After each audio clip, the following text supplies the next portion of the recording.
Hello, friends. The 1,126 days of the war between Russia and Ukraine continues. For almost a week now, the Russians have been reporting attacks by Ukrainian troops in the Belgorod region. However, Ukraine has not officially confirmed this. At the same time, Deep State today actually confirmed the offensive of the Ukrainian armed forces on the border of the Belgorod region of Russia.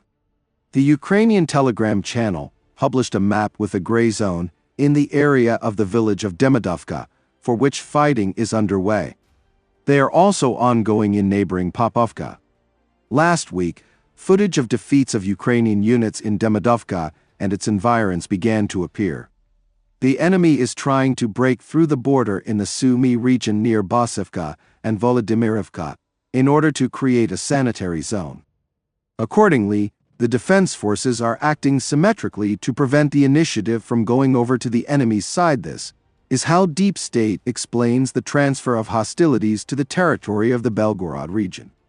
Russian telegram channels write that Ukrainian units are in the southern part of the village of Demidovka and are trying to break through further. Fighting also continues for the village of Popovka, which is almost destroyed. At the same time, today some Russian telegram channels announced the transfer of Popovka under the control of the Ukrainian army. I would like to note that this information has not yet been confirmed. We are monitoring the events. In the Kursk direction, Ukrainian forces continue to hold positions in Oleshnya, Guivo, and Gornal, despite pressure from the Russians. Russian units reached the Suja checkpoint and occupied the area of the gas measuring station, while simultaneously continuing to clear the village of Gogolevka. In the Sumy region, active hostilities continue in the zone of the wedging of Russian troops along the Volodymyrivka-Veselivka-Zhuravka line.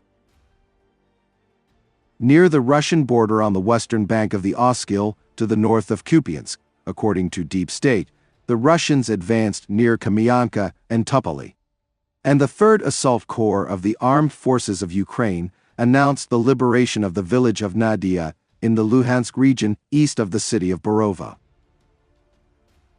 There are new reports that the Russian army has managed to advance in Toretsk. This was confirmed by the commander of the unmanned systems of the 28th Brigade, Yevhenii.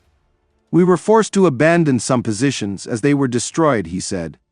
According to him, the Russians have transferred reserves to Toretsk from other directions, in particular from Kurakovi. They are conducting mechanized assaults and infantry battles and have begun to use fiber optic drones en masse. And they are trying to outflank the city. I note that over the weekend, military observer Mershnikov wrote about the deterioration of the situation in the city and predicted the complete loss of the city soon. According to him, the Toretsk mine has been completely lost, along with the waste heap. Rearguard resistance is still underway, but overall the situation is clear. The settlement of Krimsky is not just lost, the enemy has already advanced to the ponds there and was able to gain a foothold. From the Centralna mine, the Russians are trying to advance south and to the remains of the Zabolka region. In short, we are preparing for the complete loss of Toretsk. The main thing is to preserve the lives and health of personnel, Miroshnikov wrote. In turn, Russian telegram channels report that a fierce drone war is underway in Toretsk and there is no clear front line. At the same time, they note that the fighting has intensified not in the city itself, but around it. The Russian Defense Ministry announced the capture of the village of Mali Sherbaki in the Kharkiv direction of the Zaporizhzhia region. The Deep State map shows the entry of Russian troops into this village, which is mostly indicated as a gray zone. According to the Ukrainian military telegram channel, Russia has advanced between Stepovy and Mali Sherbaki in recent days and continues to actively attack in an attempt to capture them. Deep State also writes that it was initially assumed that the success of the Russian army would be temporary, but the situation became more complicated, in particular, due to the fact that before the start of active operations in this area, the Russians concentrated a lot of drone strike crews and transferred forces from the airborne assault troops. Perhaps no one will be surprised, but we will repeat that it is much more difficult to fight with airborne units than with motorized riflemen, our Telegram channel writes. Let me remind you that the enemy began assault operations in the Kharkiv direction in early March.